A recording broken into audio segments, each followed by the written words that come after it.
So hey, Lifeweaver, I'm making a video about you, so I'll need your help, and what are you even doing? Life, it never died. Women aren't my favorite guy. I'm wanting more to help the world stop the war. Boom. Here, the face goes. Boom. Have nobody feel the group cyber system overload. Everybody movement. Do you know what's going on here? Perfection. Lifeweaver is a hero who was released, and that's really the only positive thing that you can say about him. Bad Lifeweavers were incredibly annoying because they could just kidnap you away from fights that you were winning, or mess up your plays by throwing petals underneath you when you didn't need them. And good Lifeweavers did not exist.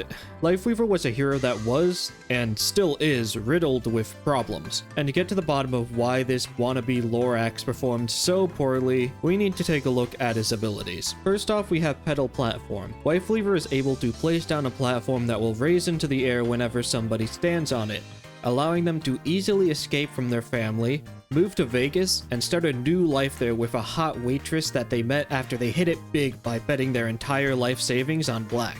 Next up, we have Life Grip, in which Lifeweaver grabs an ally and pulls them to his location while giving them a barrier that makes them immune to damage while being pulled. This allows Lifeweaver to easily extort money from his teammates by refusing to let them leave spawn until they PayPal him $5 USD.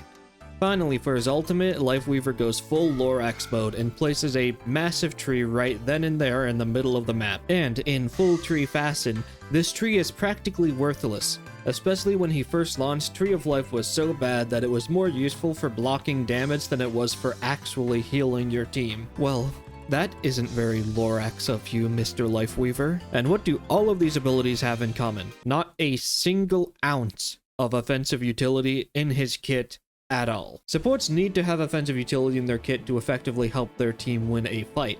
That is why heroes like Ana have always been top of the meta, and basically always a viable pick. Anti-Nade and Sleep Dart are two of the strongest defensive utilities in the entire game. The same is true with Lucio Speed Boost, which enables Russ-style comps in organized play whenever those happen to be meta, as well as other supports with their own unique abilities helping them either counter certain team compositions or work incredibly well with certain team compositions. But for Lifeweaver and his abilities, Petal Platform ends up being extremely difficult to use effectively in ladder without communication, so he mainly just ends up using it for himself to improve his own survivability. And Life Grip just completely removes someone from the fight by pulling them to safety, so it also has no offensive applications. Now, you may be thinking, well, what about heroes like Baptiste? They only have defensive abilities as well. Well, not including Baptiste's ultimate, of course. That makes your team deal a lot of damage. But the difference between Baptiste and Lifeweaver is that Baptiste has his primary fire, which functions as his offensive utility instead of his abilities. Because of this, Baptiste can still be a very strong pick depending on how good you are at taking full advantage of his primary fire, since he can both output his healing and deal damage at the same time by alternating between the two while the other is on cooldown. Every hero in the game is either able to perform both their healing and damage at the same time, such as Baptiste, Lucio, and Brig, or have a very smooth transition between their healing and damage, such as Ana, Moira, and heck, even Mercy. Lifeweaver is the only hero that is not able to do this, and it all comes down to one mechanic. He has to charge up his heals before he can use them. This completely destroys any flow state between his healing and his damage, because you always have to be charging up a heal to respond quickly to whenever an ally takes damage. Because of this, Lifeweaver is always just locked into a loop of charging up his heals and never being able to actually deal any damage, because his healing is just more important than his damage. And this isn't to discredit Lifeweaver's damage output, it's actually pretty good, one of the highest in the game for support. But his primary healing is probably the best in the entire game. It's homing, so it can heal hard to hit allies very consistently. It heals for a pretty decent amount, and oh yeah, did I mention that it goes through walls?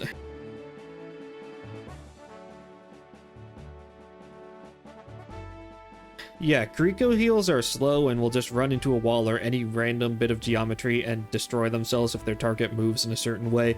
Meanwhile, Lifeweaver heals are much faster and will just backwards long jump through half the goddamn map in order to reach their target.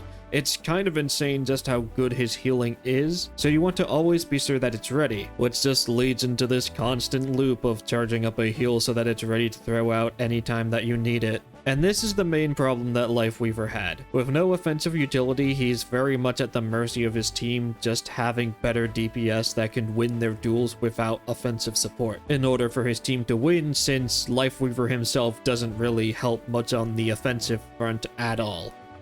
To put it simply, Lifeweaver is not a support that helps your team win fights, he's a support that helps your team not lose fights. I think it was Gandhi who said that. I heard he was top 500 in Overwatch 1. But for your team to win games as Lifeweaver, your team's DPS does need to be much better than the enemy team's DPS and win all of those duels, while you as Lifeweaver make sure that they get the chance to by pocketing them and making sure that they never die. However, in Overwatch 2, your team's DPS will only actually be better than the enemy team's DPS in around 1 out of every 10 games that you play. It's a pretty rare occurrence, I know, but that's just the reality of playing Overwatch 2 ranked. And I mentioned Lifeweaver being very good at not losing fights.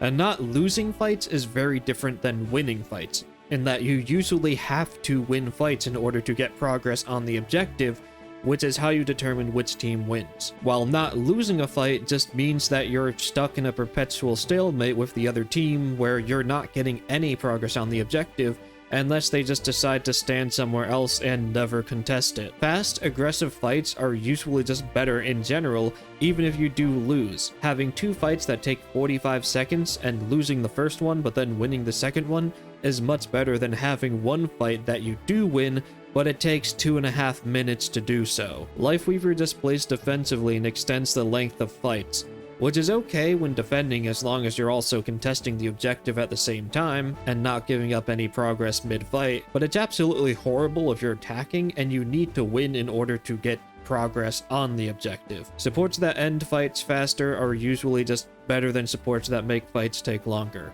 Even back in Overwatch 1 when the game was slower and teams had 2 tanks instead of 1, one of the stronger support lineups in higher ranks was Brigitte Zen, a team comp that doesn't have that much single target healing, but just goes all in on offensive utility with Discord Orb, a stun, and decent damage output from both of those heroes. So that was the problem with Lifeweaver when he first launched.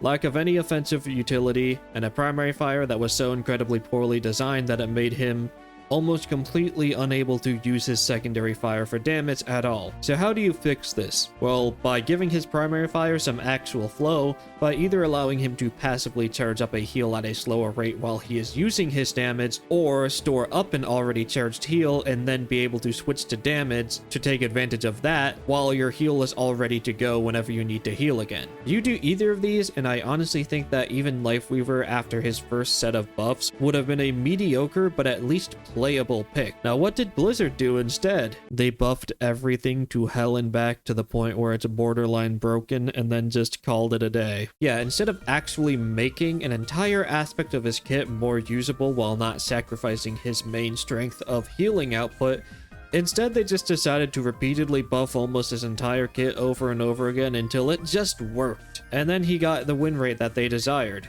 Nice work. Compared to launch, Lifeweaver has had his Healing Blossom ammo buffed from 12 to 20, and his healing amount buffed from 65 to 75. His Thorn Volley had its damage increased from 5 to 6, his ammo was increased, and his spread was decreased a total of 4 different times. Life Grip had its cooldown reduced from 20 to 16 seconds, and now heals for 50 health. Lifeweaver's own health has been increased to 225, and his hitbox size has been slightly reduced. Petal Platform has seen numerous quality of life changes to make it better.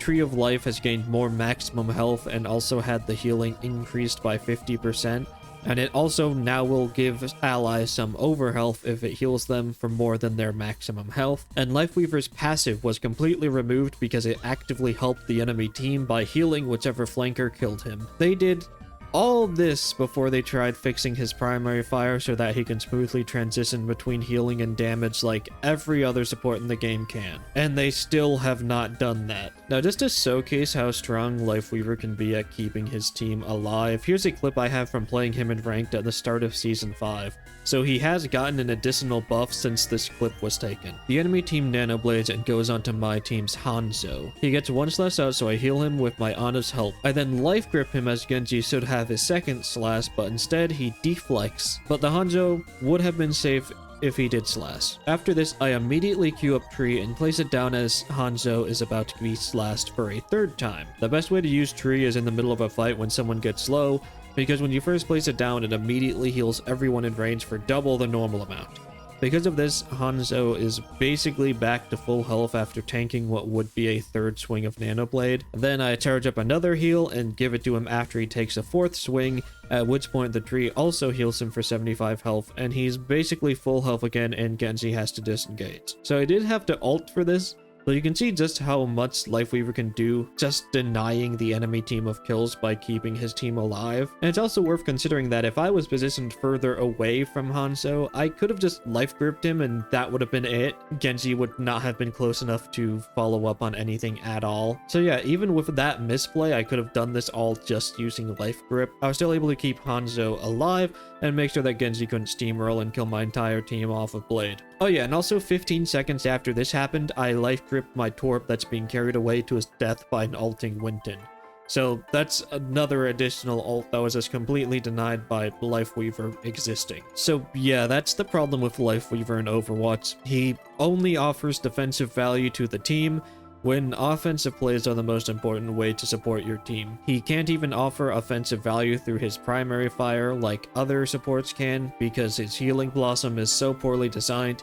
He can't multitask healing and damage like every other support in the game can. And then instead of addressing this, Blizzard just opted to turbo buff every aspect of his kit until it just worked. And it sucks because a more offensive Lifeweaver could have been a very fun hero both to play as and play against, but we can't get it now because the rest of his kit has been overbuffed to try and make it work without any offensive utility. And it also makes him very obnoxious to play against because he can just, you know, make nothing ever die. The most out of any hero in the entire game. In general, it's just a lot more fun to play against offensive utility than it is to play against defensive utility. And Lifeweaver is just the most defensive support in the entire game right now. So yeah, until next time, see ya.